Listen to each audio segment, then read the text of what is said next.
Support comes from the Virginia Living Museum. I'm Jessica Azura, Senior Director of Guest Engagement, welcoming you to experience the wonder of Virginia's native birds, mammals, marine life, and reptiles, all with a focus on education and conservation. More at thevlm.org.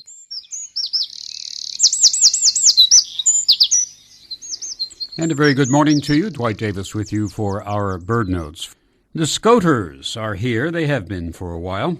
Off Ocean View, off Grandview, around the Chesapeake Bay Bridge Tunnel.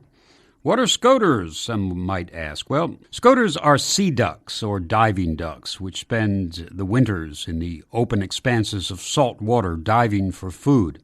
The general grouping takes in many different species, including the three Scoters that we can observe here.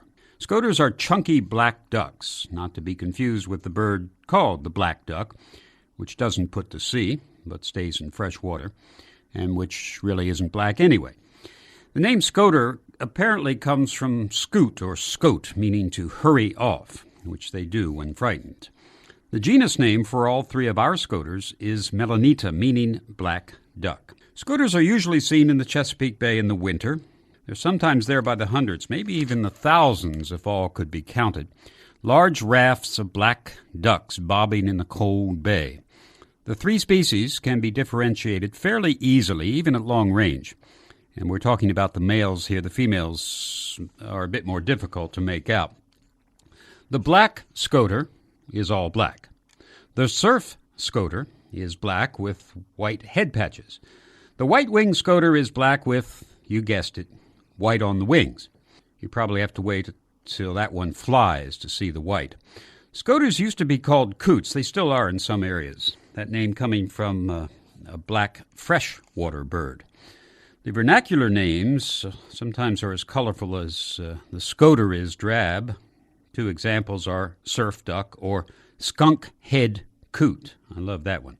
Scoters eat mostly mollusks and mussels and shellfish, and few birds that eat shellfish, for the most part, are really palatable. We have a recipe for Scoters in case you're interested. It was offered in a 1924 issue of Field and Stream magazine. It reads as follows. The easiest way is to place the bird in a pot to boil with a good flat iron or anvil. Let it boil long and merrily, and when you can stick a fork into the flat iron or the anvil, as the case may be, then the Scoter will be ready to eat. If that takes too much patience, take the goodly Scoter and nail it firmly to a hardwood board. Put the board in the sun for about a week.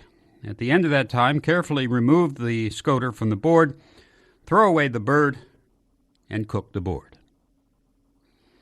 So we suggest you go see the Scoters. Just don't try to make a meal of them.